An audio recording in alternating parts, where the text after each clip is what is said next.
Today on the Mr. Maple Show, we have one of my favorite garden design gurus. Today we're talking to Jay Sifford.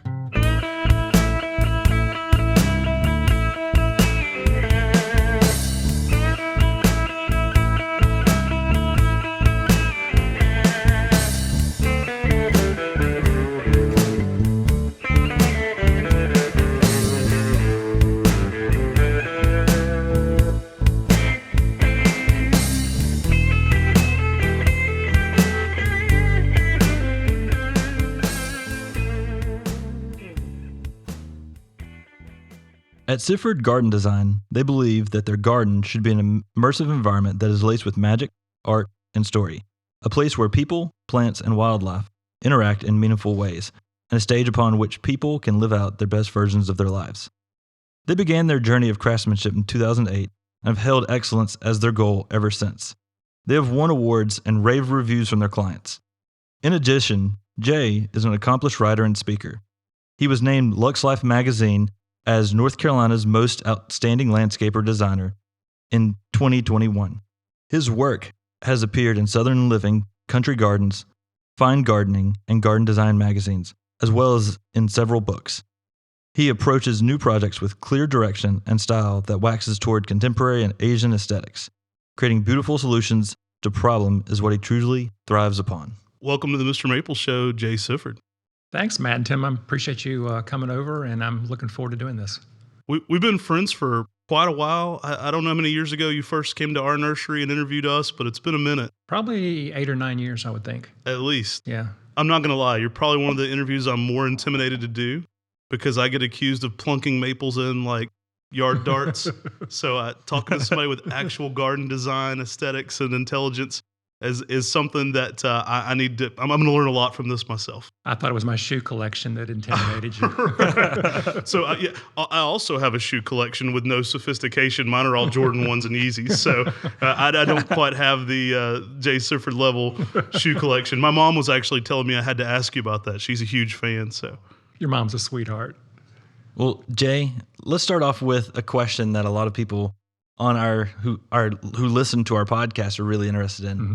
What's your favorite Japanese maple? Oh, gosh, that is so hard to say. I think probably peaches and cream. It's an older one, but I love it. Anything that's reticulated, I love. I don't know why. It's just that veining. It looks like a stained glass window when the sunlight's hitting it. And so all the Ghost series and that. Eye candy is another one of my favorites. That thing looks good year round. It's an amazing plant. The reticulated types have a special place in our hearts too. I mean, when you come to the Japanese maples that are variegated, that's definitely something that is spectacular. I mean, you site those right with some protection from the hot afternoon sun, and you have something that's just outstanding with reticulation that's so unique and different. Even some of the older ones, like Shishigashira at my mountain garden, I've never seen it as bright as it was this fall. It was like scarlet red with a little orange tint to it. And I just couldn't quit going out there and looking at it and took pictures every day. That's the fun thing about maples. They always look different. That's for sure. That's one of the reasons we had to have you here on the podcast, not only from your garden design background, but knowing that you love to go maple-centric sometimes, it made you a highly requested person to have here. I'd like to ask you a little bit about some of your non-traditional foundation plantings. I know a lot of times you try to avoid things like your traditional boxwoods and kind of get a little bit more interesting with some of those foundational plantings. Can you speak on that some? Sure. I do sometimes use boxwoods, but usually I'll clip them into balls and intersperse them with stone spheres and have them rolling down a hill or something like that. I don't line them up. I think that life is too short for being bored, and I think a lot of landscape design is really boring, and I think a lot of it is just people don't know what else to do. So a lot of times I will use ornamental grasses as foundation plantings, which is really strange until you look out the window and you're looking through them, and it has this awesome scrim effect. It's like a lace curtain. I use Japanese maples sometimes as foundation plantings. A lot of conifers. I think there's a big overlap between the people who love conifers and the people who love Japanese maples.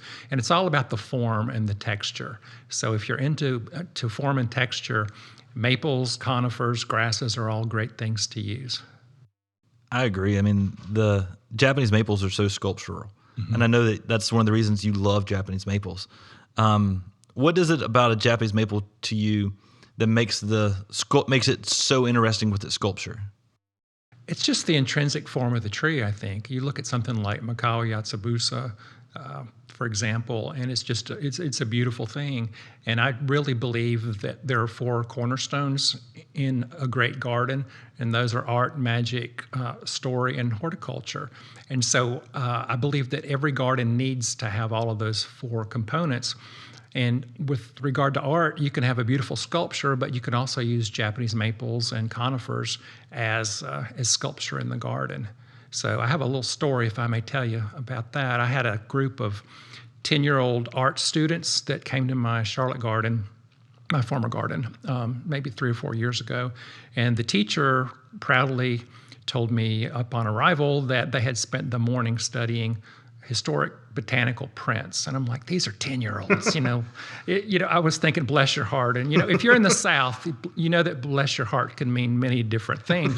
So I was thinking, bless your heart. And the kids were really bored. Well, they started looking at the Japanese maples and some of the conifers that are weeping. And I love trees that raise arthritis to an art form. So anything that's contorted, gnarled, anything like that, I'm going to love. And so these kids all of a sudden started coming alive. And I said, we all have a garden in our heads, a magical place to which we escape. And if you see a tree in your head that's purple and crawling across the ground, for example, you need to draw that, or this weeping Norway spruce that looks like a giraffe. Draw that, because there are trees that actually look like what you're seeing in your head, and most of those trees you can probably find in my garden if you look hard enough. And they just came alive, and the teacher was kind of gritting her teeth, and she was steaming a little bit. So she never came back, but I feel like I gave those kids that day a real gift that they can take with them for the rest of their lives. Yeah, creativity. I mean, that's one of the things about gardening that I think a lot of people lose with gardening. Mm-hmm. And that's one of the reasons why we love our Japanese maples, is because we've got like 1,400 different varieties.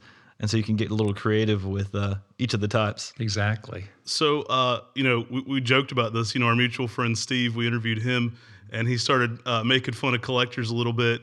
And he was joking about some of these guys that have 200 trees on their way into their house, and how do they take care of all these collections. Do you have any advice for collectors who do tend to mass garden with one genre, be it conifers or Japanese maples, or is there any advice you would give them to kind of give that some aesthetic appeal? Sure. I think a lot of times collectors tend to not be real big on garden design, and a lot of times they'll just kind of line them up like cans of green beans at the grocery store, which is sad, and everything's categorized and very neat. I actually do a lot of work for collectors because they feel like that their garden is missing some major component, which usually it is. So there are several different things that I've learned over the years that kind of can help elevate your collector's garden into to the next level. Excuse me. And I think that the first thing to do is to try to knit those together. So if you think about different types of furniture in an eclectic room of your house, maybe you have several different colors of upholstery, several different styles of furniture, but a lot of times you can find a rug, maybe an oriental rug, that pulls everything together with regard to color and shapes and that sort of thing. So I think it's really important to design sort of an underplanting that knits everything together like that rug would in your room.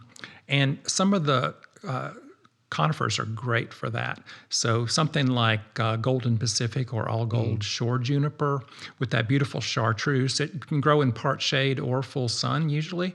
So, if the tree grows and shades it out a little bit more, it's going to be okay. But it's a beautiful chartreuse color year round, and that kind of knits all of those things together.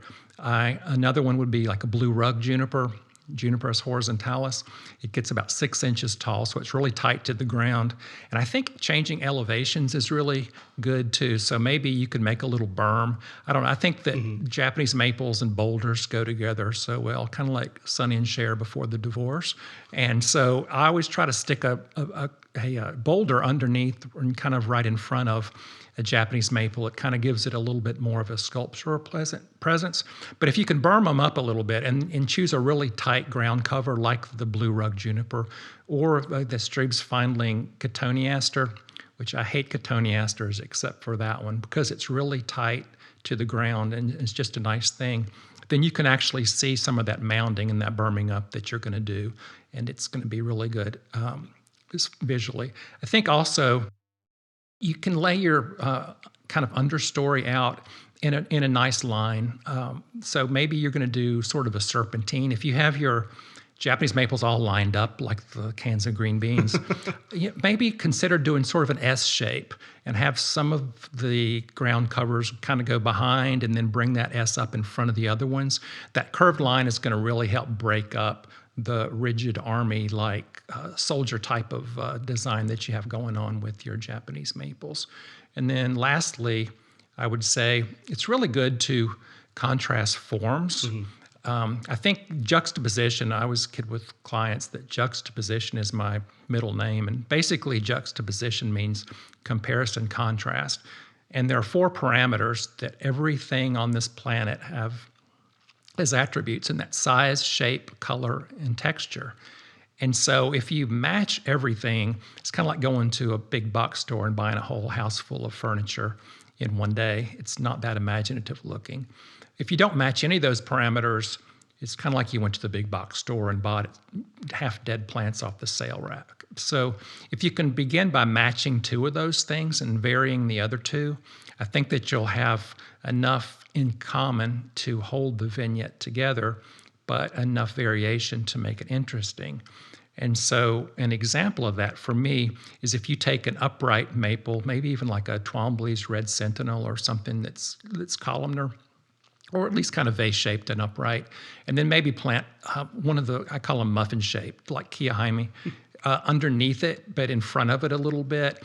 That difference in form is going to really make a great visual image for you. So if you have all upright trees, don't line them up. Mix in some of the cool shorter ones too, and then you can mix in some conifers for some winter interest, and all of a sudden you've got a great garden.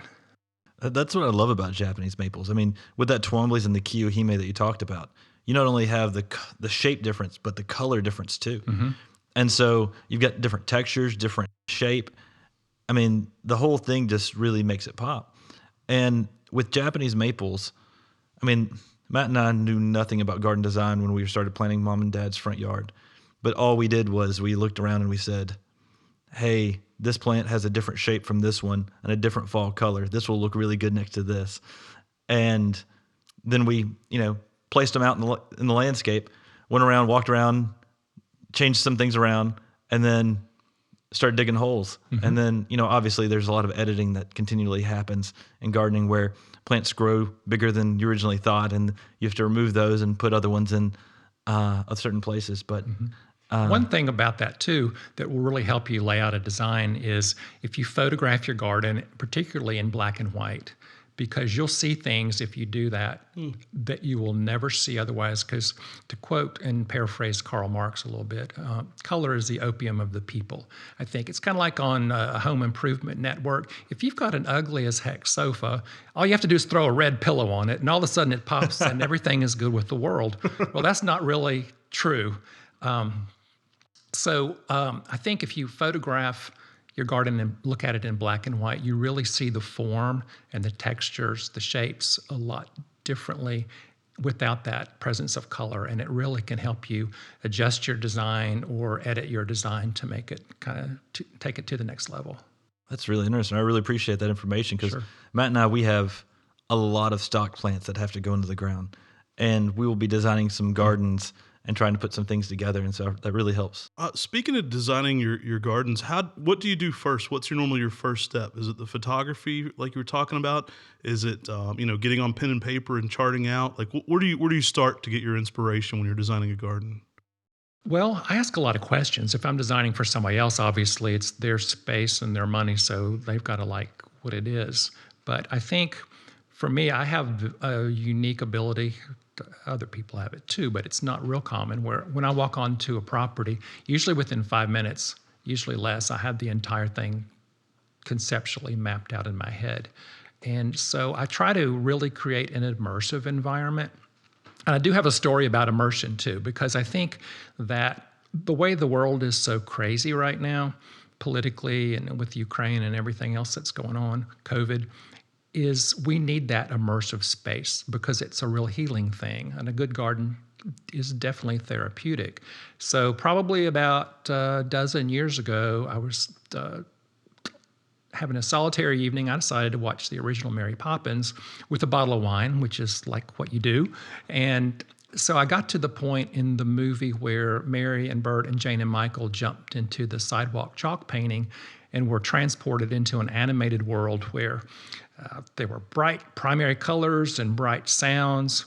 Carousel horses came off the carousel and joined in a fox hunt. And there were dancing penguins and all that kind of stuff. And I said out loud to myself, that is what a garden should be. It should be an immersive place filled with color, filled with sounds, filled with kinetic movement that is totally separate from what we normally consider reality. And so I started designing gardens differently from that point. And Japanese maples come into this story in a big way because the color on Japanese maples, as well as some conifers and other things, can be so spectacular that it takes you to that place that we all need to go to, that place of therapy, that place of tranquility, but also that place of excitement. And I think when you feel that excitement by being immersed in a garden like that kind of Mary Poppins effect, I would call it, it's really transforming and life-changing. And who doesn't need that? Yeah, for sure.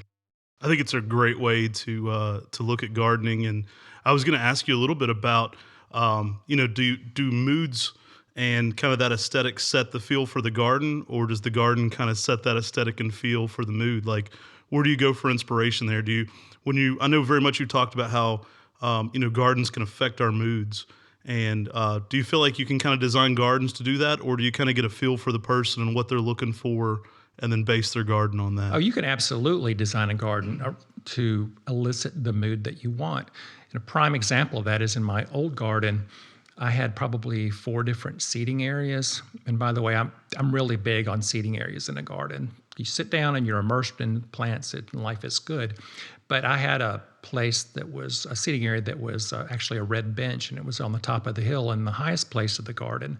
And I'd go sit up there, and it was like I was looking down on my kingdom. And what I found was if I had a rough day at work, I would sit up there and I would feel like I was regaining control of my life, which was awesome. And then I had a red zigzag Yatsuhashi style boardwalk down in the lowest place in the garden underneath 100-foot tall trees and by a creek. And I would sit down there and I noticed that I would all of a sudden feel humble and very creative and very philosophical when I sat in that low point. And halfway in between, I had a stacked stone seating wall that I had actually dug down into the ground, and I had planted a lot of big leafed plants all around that seating area. And when I sat there, I started having really interesting childhood memories that I hadn't thought about in a long time. And I think it's because I was at a low point in the garden and all the leaves were so large that it really kind of made my perceived size of myself a lot smaller. And so just that feeling brought back those childhood memories. So I do tell clients that I can create a garden that will give you any feeling that you want to feel by manipulating size, shape, color, and texture. So if you want to feel energized, motivated, creative, humble, tranquil, in touch with your inner child, whatever it is, you can manipulate those 4 variables of size, shape, color, and texture if you know what you're doing and create a very special place for yourself. I think that's definitely why people who have stressful jobs are so drawn to gardening and plant collecting, is that escapism and that release. Absolutely. It's the Mary Poppins effect, I'm telling you. So hopefully by the end of this, my gardening will get a little bit more Mary Poppins. My gardening style right now is a little bit more Willy Wonka. You start out singing Pure Imagination, but then you get into the boat ride and the kids are screaming and it gets a lot scarier by the end of it. So hopefully I can learn from you and get a little bit more Mary Poppins like. Remind me never to come to your garden. So one question I wanted to ask you, and I know it probably matters more with, very expensive multi-million-dollar homes, but how important is matching the style of the garden to the style of the home for most gardeners, for like your home gardener? So I try to is one of my prime directives, pull elements of the architecture into the garden. And I think when you do that, it creates a homogeneous indoor-outdoor experience. Our lives are so compartmentalized. People work in cubicles, then they get in their little cars and sit on the freeway. And so if you can create a homogeneous, tranquil indoor-outdoor environment, it's a real freeing thing. You can just kind of go and exhale at the end of the day. So that is very important. I try to pull, again, if somebody has like porch columns, I'll try to, and maybe they're white, I'll use perhaps like variegated iris and sada because it's got that white streak through it, and it's spiky, so it speaks to the columnar shape on the porch, but also spiky is a happy shape. You know, when we are excited, we throw our hands up. So spiky is a happy shape. If you look at more mounding things, even like a viridis Japanese maple, for example, that's a more calming shape because it goes down to the ground. Weeping conifers, same kind of thing. It's sort of a humble shape. And I've actually had many people over the course of the last dozen years tell me they don't like weeping trees because it makes them really sad. That's interesting. And I'm like, really? It's like they're weeping. My dad once had a lady say that exact thing. She said, I don't want Really? to buy a weeping Japanese maple. And he said, well, what about a pendulous one? And she said, I think I could go with her pendulous There you go. It's all in your outlook. one. Weeping sounded too sad.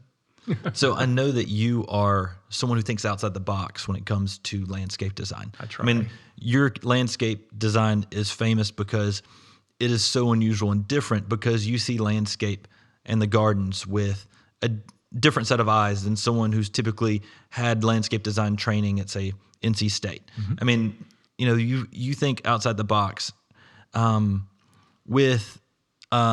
instance, I know many people who are gardeners who have grown Japanese maples and collect Japanese maples.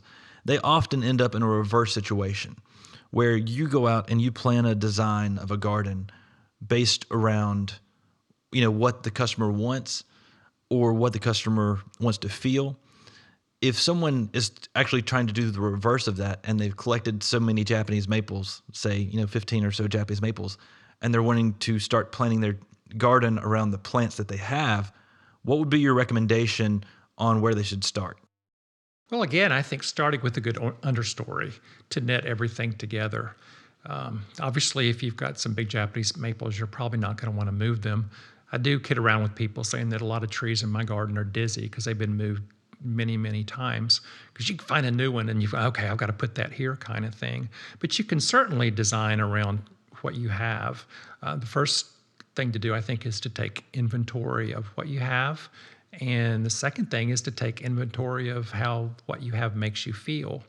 And once you do that, again, then you can start implementing some different ideas with regard to size, shape, color, and texture to really take it to the next level. And I also think that most home gardeners or amateur gardeners think in 2 dimensions. And if you can add that third dimension to your garden, whether you're going to, again, create a berm or create different layers of plants, to create that third dimension, it's really going to take your garden to the next level. I know that many of the collectors or many home gardeners, they start off with a red weeping Japanese maple or a red upright Japanese maple. Right. What would be some different uses that you think you could use something like that in a landscape or garden that you might be designing? Well, I think you can definitely use those. They're great plants, classic plants, especially if you have a brick house that has some of those red or orange tones in it, that'll pull that out.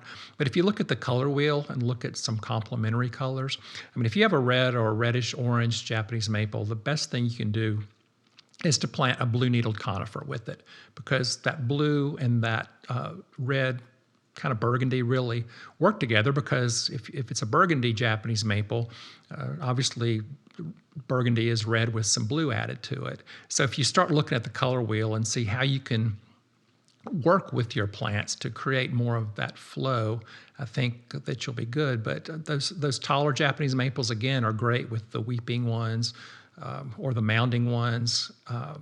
And you can really create some great things. But go ahead and mix some conifers in there. We're not all about Japanese maples. We're almost all about them, but mix some conifers in too, because again, if you like the form and texture of plants and you're drawn to Japanese maples, I'm pretty sure you're going to love conifers as well. And they make great bed mates. They really do. And I think one of the things that is so great about them is they contrast so well with the Japanese maple on the texture, the needles, the shape, the form.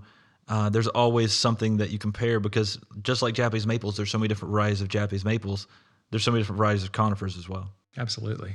I know you spoke on this just a little bit in that segment, and how do you contrast, the home gardener wanting everything flowering versus texture? I know you're such a big texture guy, and you're not afraid to use flowers for sure, but how do you contrast that textural garden, versus the need for flowering plants? Well, I think a garden should be sensual, and I don't mean that in a sexual way, but I mean that in an emotive feeling kind of way, because we all want to touch plants. I think if it's a cool thing. I mean, I know that I do, and some people want to pick leaves, and we don't let that happen usually. but I just try to educate people to let them know that there's more to life than color. Again, color being the opium of the people. And when you really can contrast and complement color with texture, with form, you're going to have an outstanding garden as a result.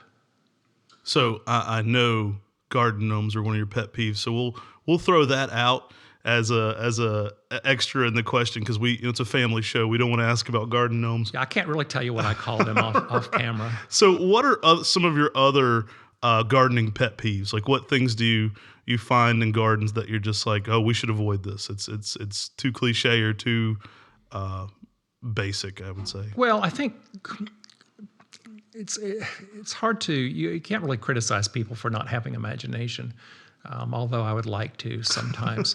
I think doing what the neighbors are doing, and I know some of us have HOAs and we are a little bit restricted into what we can do, but I think people plant turf, have lawns way too much, and there's a lot of chemicals that you put on lawn, and your lawnmower is going to kill the planet and all this kind of stuff if you listen to most people.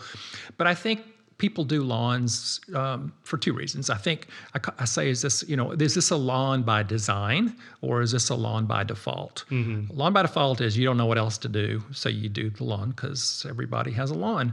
Lawn by design is you've got kids, you've got dogs, you play sports on the lawn. Mm-hmm. Or in my case, I think lawn can be really nice as basically a pathway to design. To define bed lines on either side. So if you think about your lawn as maybe a 10 or 12 foot wide pathway, it can really be great negative space. So I think that one of my pet peeves then is people who have lawns just because they don't know what else to do. But I can fortunately help them figure out something else to do and make it a really nice place. So that would be something. I think cheap garden art is a pet peeve, even if it's not a gnome. If you're going to invest in garden art, get something really nice or really cool. You don't necessarily have to spend thousands, although it wouldn't hurt my feelings if you did. But find something that's personal, but it's something that works with your plants and the style of your garden. Again, consider the size, shape, color, and texture, and match up a couple of those things, and it'll be really nice. So no gnomes. We have a gnome-free zone around here. I joked with Jay at dinner last night because of your hatred for garden gnomes. People send you gnomes, and you've got to get it out there that you hate red wine or something. Your shoe Absolutely. collection. Red wine is of the devil. I hate red wine. And then people will send you something phenomenal. Especially, instead. I hate Cabernet Sauvignon. Right. We can end this trend of people giving you garden gnomes. You can get things you actually love. We'll just reverse psychology. Don't ever put on Facebook that you hate gnomes because you'll get all these ads within 30 seconds of biker gnomes and gnomes peeing on a petunia and all kinds of stuff. I actually saw something on Facebook that you hate that I hate as well, which is maple massacres, where people poodle their Japanese maple. I saw once where you posted about that. You said, "Why did someone do this?" Yeah, I had a client who had a lawn crew, I guess you would call them, not really gardeners.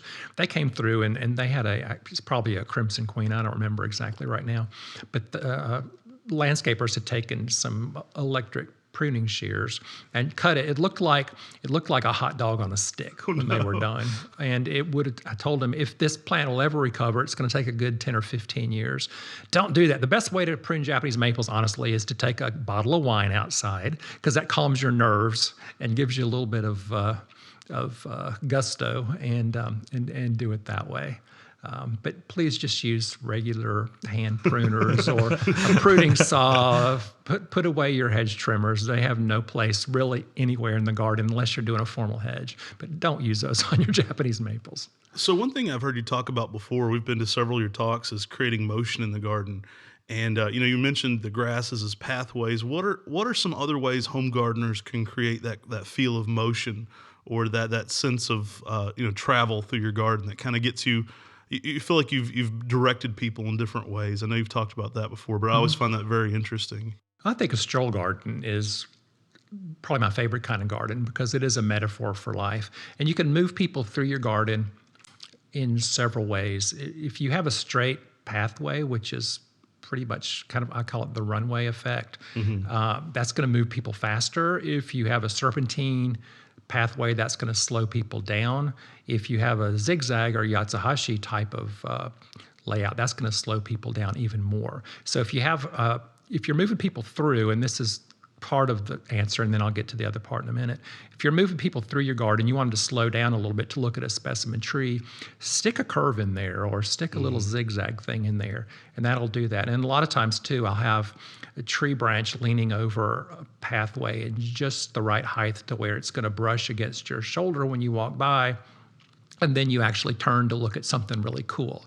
So I was a generic psychology major, and designing gardens is the first time I've ever used my psychology degree at all. But getting back to the other part of movement, as far as the plants go, you can do perceived movement, which goes back to the clip box woods rolling down the hill, which obviously isn't really happening, but it's perceived movement. Or you can include actual movement, whereas if you have some tall grasses like panicum switchgrass or something like that, they move really nicely in the wind. And then you could also use things like wind chimes if you like wind chimes for that movement and then the resulting sound of that. So I think that a good garden is built sort of like a layer cake. If you go to Del Frisco's, they have this like 15-layer lemon cake that is really, really awesome. But each layer speaks to the layers above and to the layers below. So I think that a garden is like that layer cake. If people ask me, why did you put that plant there, or what's up with that sculpture, I usually can give them anywhere from 3 to 12 reasons as to why that's there. So everything has to be thoughtful, but it needs to look effortless. And so that's the trick. So you've talked about this a lot already, but how would you describe your own personal gardening style? Like, how would you describe that to people in general?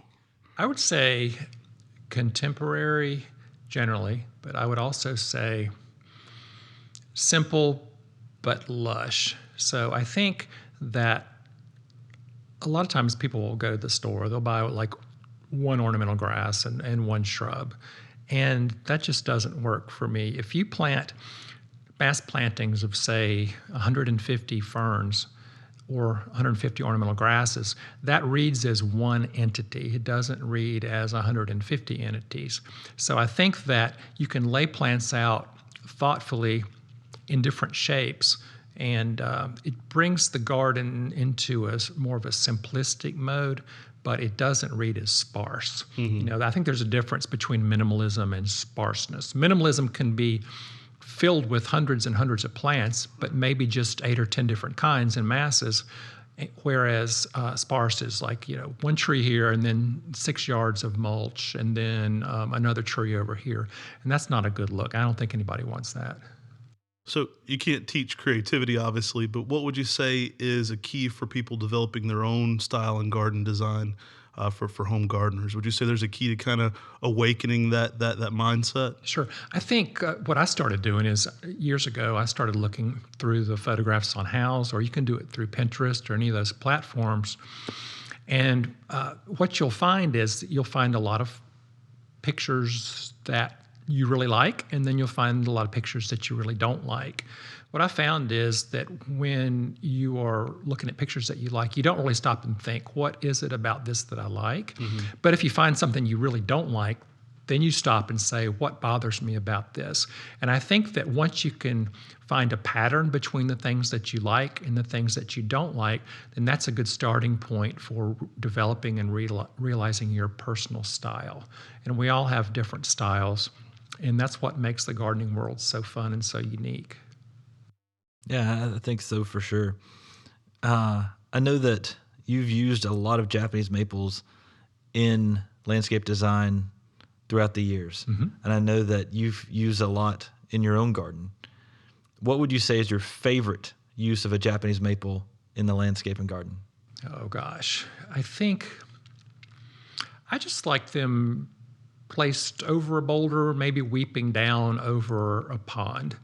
So something like Ryusin is a really great thing because it just weeps down so far. And then if you can actually, as you mentioned last night in your talk, have it backlit by either the morning sun or the afternoon sun, and it just glows. It brings it to life and kind of has that, again, that Mary Poppins effect.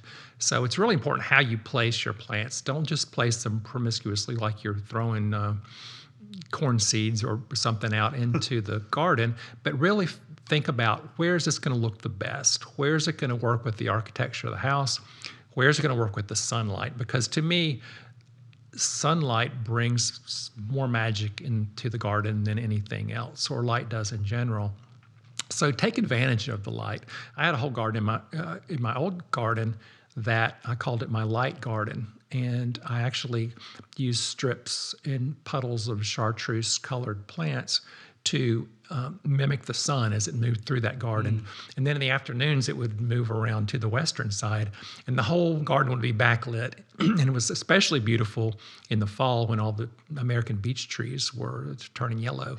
But yeah, pay attention to the sun, pay attention to the patterns, pay attention to how you walk through your garden and design that way. This may be an odd question, but it's just interesting.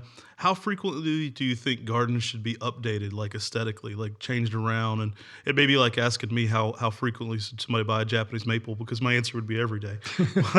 But like speak about like kind of the importance of evolving with the garden. I think that you will find that some plants do better than others over time, and so many people want to nurse a plant back to health. In my opinion, unless it's a very rare plant, I think that probably just ditch it, and because life is too short to have a garden with a sore spot in it.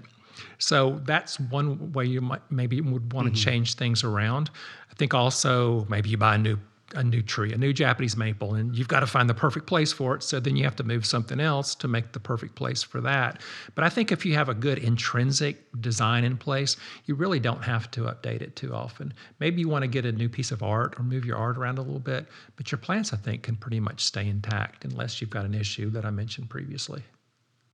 I know you said this was your third career choice. What else did you do before this? Oh gosh, let's see. I had a saltwater aquarium design, installation, and maintenance business before this. It was great until 2008 when the economy crashed and all the hospitals took their fish tanks out.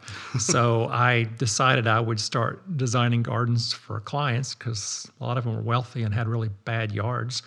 And it was a hobby I was doing anyway for people, and it just took off. And I know I'm in the right place, doing the right thing. Before that, I sold life insurance. I worked in restaurants. I did all kinds of things. So I look at younger designers who were in their 20s and 30s, and I'm like, man, I could have done so much more had I started back then. But I think that my life experience has really helped me be a better designer, and I can't go back, so I might as well just embrace the timeline that I have. Was there a moment you knew like this was going to be your passion going forward? I think there was. I think I always liked plants a lot, but after I started designing, I went on House, the website House, and I started commenting on some articles. And I thought, I would love to write for this website, but I had never written before and professionally, and I did not know how to even contact the people at House. 3 days later, the editor of House contacted me, and she said, I want you to start writing for us. And I'm like, man, that's pretty wild. And I said, well, I've never written professionally. And she said, well, just send in a test article. We can fix it if it's no good. And so I sent it in. She's like, this is awesome. It doesn't need fixing at all. So I knew that I was doing the right thing. I was on the right path. And I think that if you're fortunate as a person, and part of that is kind of some self-analysis along the way, then you'll find what you're good at, and life will stop being so chopped up, and it will be more of a flow. And I think a life that's a flow, like a stream is the best life well lived. And you guys are prime examples of that. You do what you're passionate about. I told people last month at the garden club when I was promoting you guys, I said, they get so excited. I said, I've seen Matt actually shake and tremble. He gets so excited. And I said, that's awesome. We should all have that passion for what we love and for what we do. I appreciate that. We certainly get a little crazy. We are blessed. We love what we do, and we love talking about Japanese maples. I mean, that's where our love grew up with. I mean, we grew up working in our grandmother's garden, and she had Japanese maples all around her garden. And then we grew up helping our dad with his Japanese maples, and that's on the other side of the family. So we got it from both sides of the family, Japanese maples. Right. And so we were born into it. We really didn't have a choice, but we loved it. Well, it's great that you went with it instead of rebelled against it.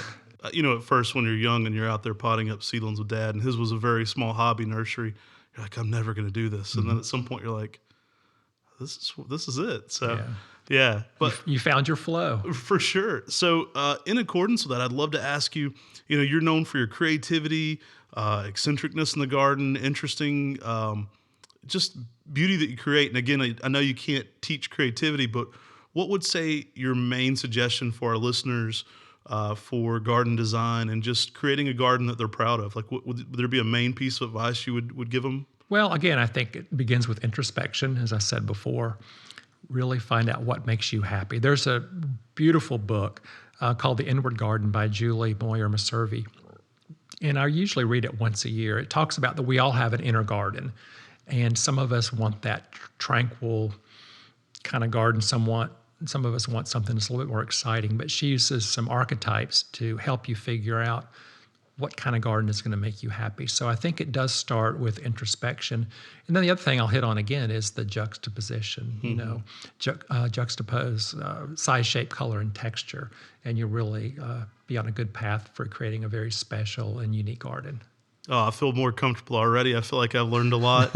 Maybe some of our listeners will get more comfortable with some new gardening aspects here. So, That'd be great. Jay, if someone is interested in contacting you about gardening and coming and designing a garden for them, what's the best way for them to contact you? They can go to my website and contact me through that. It's siffordgardendesign.com, or they could send me an email directly at siffordgd@gmail.com. Thanks so much. We really appreciate you being on here today. I enjoyed it, guys. It's an honor. And, we're good friends, but I wanted to just get you on here to talk about some of your experience. And I think hopefully we've given people a little bit more confidence. We've given some of you collectors some ideas for ways to go about approaching some of these collections. And I just love hearing from you. Your creativity is inspiring, and it's always fun to hear about. Just don't be afraid to make mistakes, because if you never make a mistake, you're never going to have a good garden. That's excellent advice. I really, really appreciate you coming in and joining on our podcast today. And Thank you. You're always welcome. Thank you. Thank you. Thanks. Take care. God bless. Have a great day.